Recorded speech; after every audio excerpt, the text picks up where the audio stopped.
Hi welcome all to let us edu tips. എല്ലാ P S C ഉദ്യോഗാർത്ഥികൾക്കും let us edu ടിപ്സിലേക്ക് സ്വാഗതം. നമ്മൾ പ്രിപ്പയർ ചെയ്തുകൊണ്ടിരുന്നത് ഇന്ത്യൻ കോൺസ്റ്റിറ്റ്യൂഷന്റെ ക്ലാസ് ആണ്.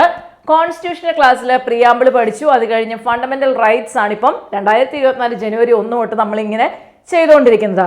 അപ്പോൾ ഈ ക്ലാസ്സിനെ കുറിച്ച് പറയുകയാണെന്നുണ്ടെങ്കിൽ ഇത് LP UP അസിസ്റ്റന്റ് എക്സാമിനേഷന് പ്രിപ്പയർ ചെയ്യുന്നവർക്കും വരാൻ പോകുന്ന LDC LGS university LGS mains അതുകൊണ്ട് പ്രിസൺ ഓഫീസർ ഇങ്ങനെയുള്ള ഏത് എക്സാമിനേഷനും നിങ്ങൾക്ക് കോൺസ്റ്റിറ്റ്യൂഷൻ സിലബസിലുള്ള ഏത് എക്സാമിനേഷൻ എഴുതുന്ന വ്യക്തികൾക്കും ഉപകാരപ്രദമായിട്ടുള്ള ക്ലാസ് ആണിത്. അതുകൊണ്ട് ചില പിള്ളേർ ഇങ്ങനെ വന്നിട്ട് നമുക്ക് കമൻറ്റ് എനിക്ക് തോന്നുന്നത് അവർ PSCയിലേക്ക് ആദ്യമായിട്ട് വന്നുകൊണ്ടായിരിക്കും ഇത് ഇന്ന എഴുതാൻ പോണേ എനിക്ക് പഠിക്കണോ എന്നൊക്കെ ചോദിക്കും.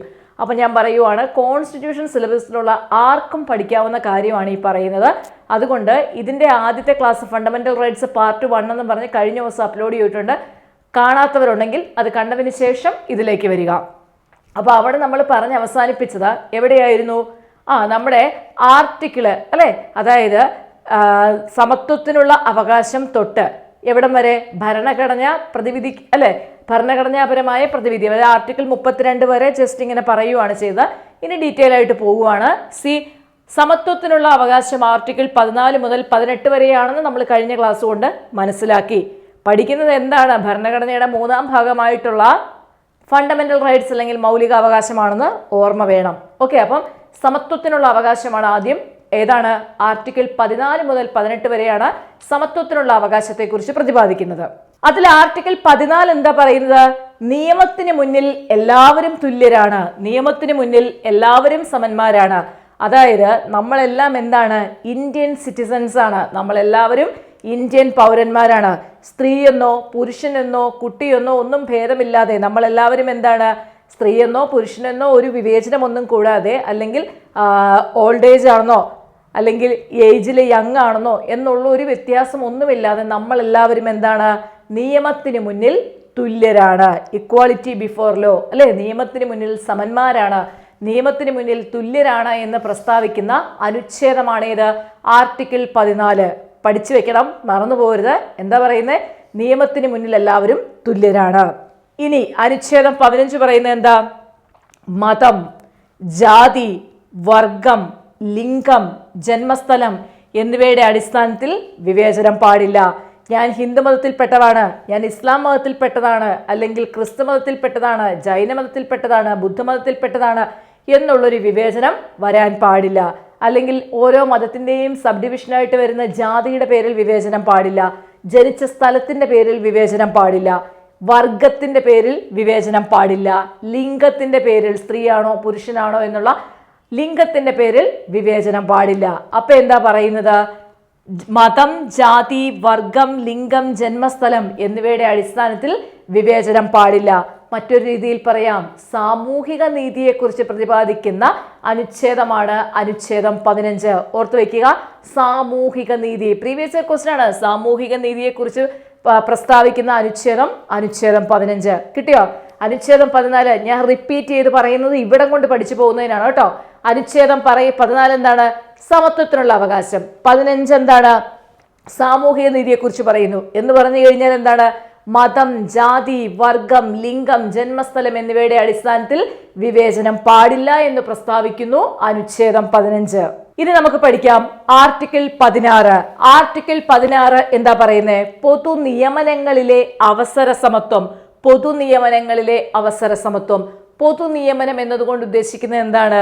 നിങ്ങൾ എഴുതുന്നു പബ്ലിക് സർവീസ് കമ്മീഷന്റെ exam, UPSC union public service കമ്മീഷന്റെ എക്സാം അല്ലെ, ഇതൊക്കെ ഒരു പൊതു നിയമനമാണ് വരുന്നത്. അപ്പോൾ പൊതു നിയമനങ്ങളിലെ അവസര സമത്വത്തെക്കുറിച്ച് പ്രതിപാദിക്കുന്ന അനുച്ഛേദമാണ് അനുച്ഛേദം 16. ഓക്കെ, കിട്ടിയില്ലേ? പൊതു നിയമനങ്ങളിലെ അവസര സമത്വം.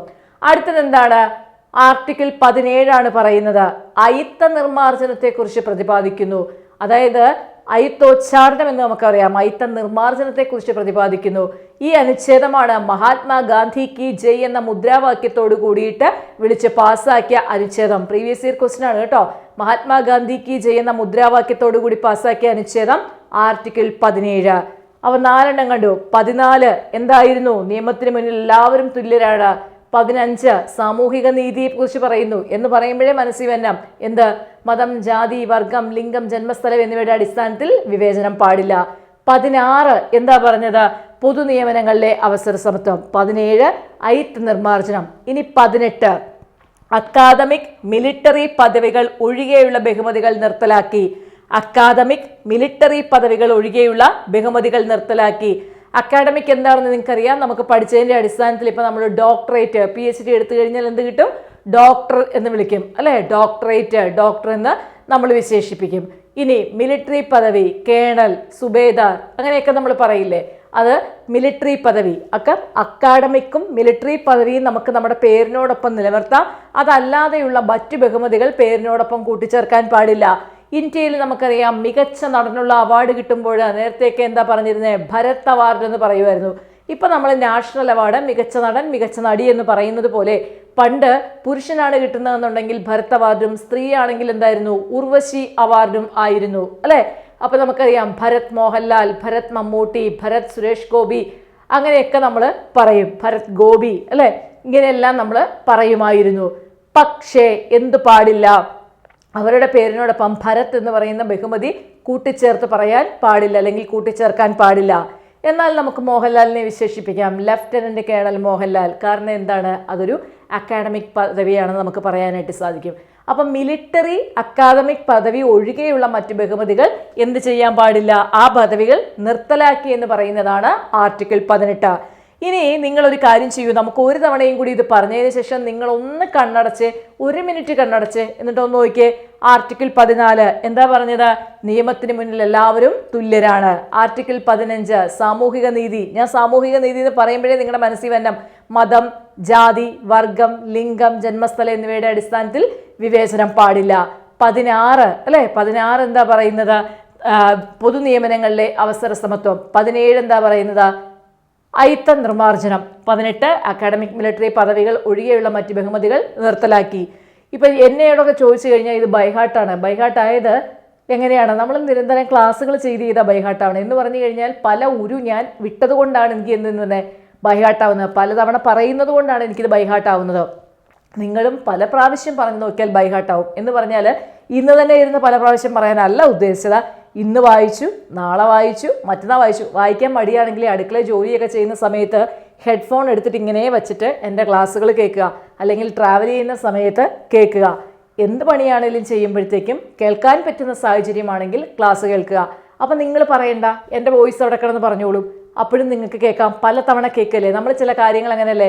നമ്മുടെ കുട്ടിക്കാലത്തൊക്കെ നമ്മൾ TV-യിൽ ചില പരസ്യം കാണുന്നത് നമുക്ക് ഇന്നും ബൈഹാർട്ടല്ലേ? ഭീമയുടെയൊക്കെ പാട്ട് നമ്മളെ ഓർത്ത് വെക്കുന്നില്ലേ? അല്ലെങ്കിൽ ഓരോന്നിൻ്റെ ഇപ്പം നിങ്ങൾക്ക് ഓർമ്മയുണ്ടല്ലോ ചില പരസ്യങ്ങൾ, മിസ്റ്റർ ബീൻ്റെയൊക്കെ നമ്മളിങ്ങനെ ഓർത്ത് വെക്കില്ലേ ചില കാര്യങ്ങളൊക്കെ? അപ്പം അതെങ്ങനെയാ?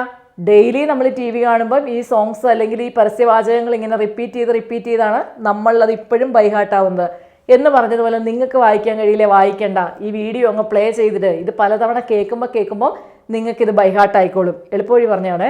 അപ്പം ഇത് ഇപ്പം തന്നെ ബൈഹാർട്ട് ചെയ്ത് ഞാൻ പറഞ്ഞ പോലെ 1 മിനിറ്റ് ഒന്ന് കണ്ണടച്ചിട്ടൊന്ന് കേട്ട് നോക്കിയേ. ഓക്കെ, നമ്മളിത് ചെറിയ ക്ലാസ്സുകളായിട്ട് ചെയ്തു പോകുന്നതാണ് ഞാൻ വിചാരിച്ചത്. കാരണം ഇനി അടുത്തത് നമുക്ക് ആർട്ടിക്കിൾ 19 മുതൽ 22 വരെയാണ്. അപ്പോൾ 19 കുറച്ച് അധികം പഠിക്കാനുണ്ട്. കാരണം അതിനകത്ത് 6 മൗലിക സ്വാതന്ത്ര്യത്തെക്കുറിച്ച് പഠിക്കണം. അപ്പോൾ അത് പറഞ്ഞു വരുമ്പോഴത്തേക്കും വീഡിയോ കുറേ ലെങ്തി ആയിപ്പോൾ നിങ്ങൾക്ക് പഠിക്കാനും കുറച്ചേറെ വരും. അപ്പം നിങ്ങളെ പഠിപ്പിച്ചെടുക്കുക എന്നുള്ളതാണ് എൻ്റെ ഒരു ദൗത്യം. ഞാൻ അങ്ങനെ പഠിപ്പിച്ചെടുക്കുക എന്നുള്ളൊരു മെത്തേഡാണ് ആവിഷ്കരിച്ചിരിക്കുന്നത്.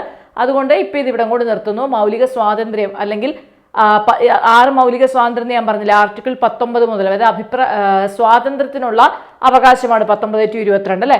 അപ്പോൾ അത് നമുക്ക് അടുത്ത ക്ലാസ്സിൽ ചർച്ച ചെയ്യാം. അപ്പോൾ അടുത്ത ദിവസം ഇതേ സമയം നിങ്ങൾ യൂട്യൂബ് എടുത്തു വെച്ച് ലെച്ചൂസ് യൂട്യൂബ് സെർച്ച് ചെയ്യുക, അല്ലെങ്കിൽ നോട്ടിഫിക്കേഷൻ വരാനായിട്ട് ഒന്ന് സബ്സ്ക്രൈബ് ചെയ്തിട്ടേക്കുക ചാനൽ. ആദ്യമായിട്ട് കാണുന്നവരാണെങ്കിൽ ചാനൽ സബ്സ്ക്രൈബ് ചെയ്യുക. ഇനി കണ്ടവർ മറ്റുള്ളവർക്കും കൂടി ഒന്ന് ഷെയർ ചെയ്ത് നിങ്ങൾക്ക് നമ്മളെയും തിരിച്ച് സപ്പോർട്ട് ചെയ്യുക. ഓക്കെ, അപ്പോൾ അടുത്ത ക്ലാസ്സിൽ കാണാം. താങ്ക്